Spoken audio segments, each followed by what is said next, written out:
I failed a kid's multiplication quiz, so I got even. The email arrived on a Tuesday. Subject: layoff announcement. My stomach dropped before I even opened it. Restructuring, efficiency, blah, blah, blah. Translation: they were replacing me with cheaper overseas labor. 4 years, countless late nights debugging code, all down the drain. I spent the next week in a daze, bouncing between applying for jobs I didn't want and staring blankly at the TV. Eventually, I packed up my apartment and moved back into my childhood bedroom at my parents' place in Connecticut. It felt like the ultimate sign of failure. Then Sarah called. "Mark, I'm drowning," she said, her voice tight with stress. "Liam's math is a disaster. He has a huge multiplication test next week and he's completely lost. Can you please help?" Liam was my nephew, 8 years old, all boundless energy and a mischievous grin. Usually I loved hanging out with him, but right now, I was the last person qualified to help anyone with anything. Still, Sarah was my sister, a single mom working 2 jobs. I couldn't say no. "Of course, Sarah. I'm pretty good at math," I lied, puffing up my chest. "I can definitely help him." The first study session was a disaster. Liam, glued to his tablet, whined about wanting to play Fortnite. I tried to engage him, talking about multiplication as repeated addition, drawing diagrams, the whole 9 yards. He mostly just rolled his eyes. "Look, it's just memorization, Liam," I said, finally losing my patience. "You just have to learn your times tables." He shrugged. "It's boring." I managed to drag him through a few practice problems, but his focus was non-existent. He got distracted by a squirrel outside the window, a stray dust bunny, the pattern on the wallpaper. Anything but math. Before Sarah got home, I thought I'd give him a quick quiz to see where he was at. I scribbled down 10 problems on a piece of paper: 6x7, 8x9, 3x4, basic stuff. I handed it to him, feeling a surge of misplaced confidence. "All right, champ, let's see what you've got." He breezed through the first few, then stumbled on 6x7. He guessed 48, wrong. I corrected him. He guessed 45, also wrong. Finally, I gave him the answer, 42. Then came 8x9. Blank stare. He guessed 63. I pointed out that 9x7 was 63 and 8x9 was larger than 9x7. He said 64. By the time we got to 7x8, I could feel my face burning. I knew the answer, but the number just wouldn't come to my head. My mind was completely blank. I said 54. He smirked. "That's wrong, Uncle Mark. It's 56. He finished the quiz, getting almost every problem wrong. And then he started laughing. Not a polite chuckle, but a full-blown, tears streaming down his face laugh. "You're so stupid, Uncle Mark," he shrieked. "You don't even know your times tables, you're a failure." Each word was like a punch to the gut. He was echoing the very fears I was trying so hard to suppress. The shame was overwhelming. I felt like crawling into a hole and never coming out. "Get out," I mumbled, my voice trembling. "Just get out." He ran off to his room, still giggling. I crumpled up the quiz and threw it in the trash, then retreated to the basement, feeling lower than I had since I'd gotten laid off. That's when the petty revenge plan started to form. I would help Liam pass that test, no matter what it took, and I'd make him regret ever calling me stupid. First, I bought a whiteboard. Flashcards were for losers. I was going to teach him like I was training a new software engineer. I started lecturing him on the underlying principles of multiplication. He glazed over instantly. Clearly, a different approach was needed. I noticed he was always on his phone. A plan started to take shape.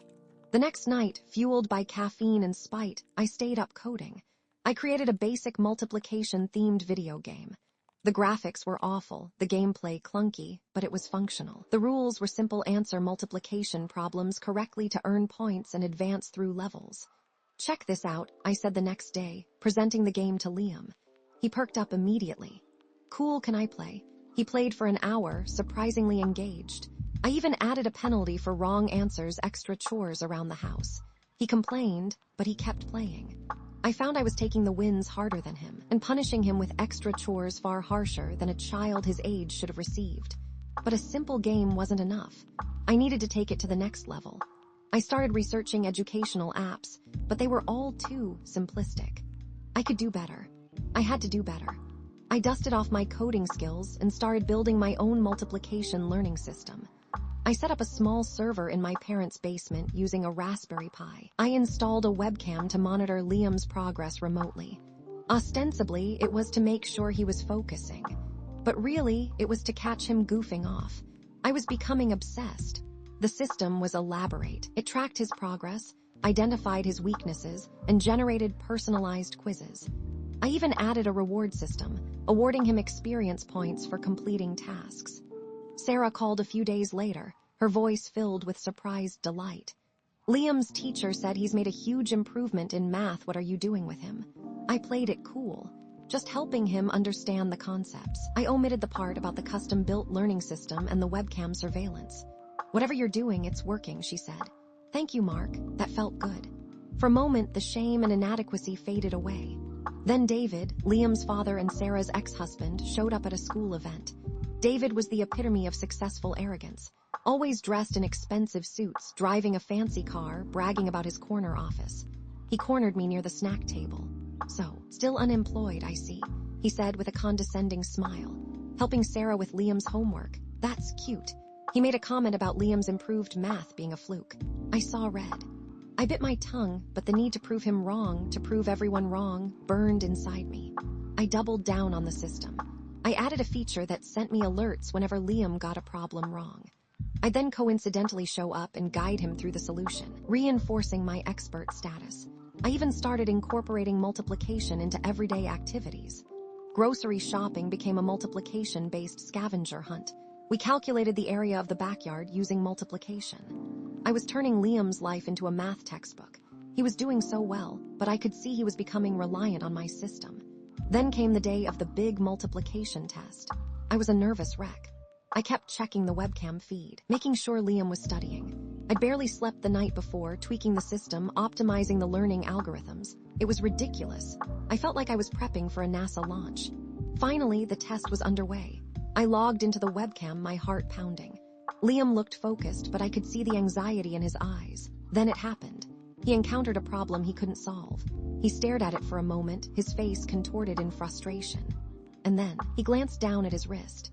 My blood ran cold. He was expecting me to have somehow programmed a cheat sheet into his watch, which I hadn't. I'd gone too far, hadn't I? Mrs. Davison, Liam's teacher, saw him, her eyes narrowed. She approached his desk and asked him what he was doing. He stammered, denying everything. She confiscated his test and sent him to the principal's office. The phone rang. It was Sarah. Her voice was trembling with rage. Mark, what the hell is going on? Mrs. Davison just called. She thinks Liam was cheating. Did you give him something? I tried to explain the system, the webcam, the personalized quizzes, but she wasn't listening. She just kept yelling, accusing me of turning Liam into a cheating robot. David arrived just as Sarah was hanging up. He launched into a tirade, calling me a loser, blaming me for ruining Liam's chances of getting into a gifted program. Liam, overwhelmed by the accusations, burst into tears. I don't know the answers, he sobbed. I just used Uncle Mark's thing, the truth came out. He admitted he'd been relying on my system, that he didn't really understand multiplication. I felt like the worst person in the world. I shut down the server. I deleted the game. I apologized to Liam, Sarah, and Mrs. Davison. I tried to explain my intentions to Mrs. Davison. I started working with Liam on the basics, using flashcards, not the elaborate app. I taught him the concepts by using a Lego set. He retook the test a week later. He didn't ace it, but he passed. He understood the principles. Sarah thanked me, acknowledging that I'd gone overboard, but that my heart was in the right place. I didn't tell her the full extent of my petness. David even grudgingly admitted that I'd helped Liam improve. I started attending networking events. I updated my resume. I even got a few interviews. Eventually, I landed a job as a junior software engineer at a smaller company. It was a step down from my previous role, but it was a start. Liam still asks me to play the multiplication game sometimes. I tell him no. We study the old-fashioned way. I dismantled the Raspberry Pi server, but I kept the webcam. As a reminder of the great multiplication war of 2024. The other day, Sarah called. Liam's using a calculator to solve 2 plus 2, she said. He says it's more efficient.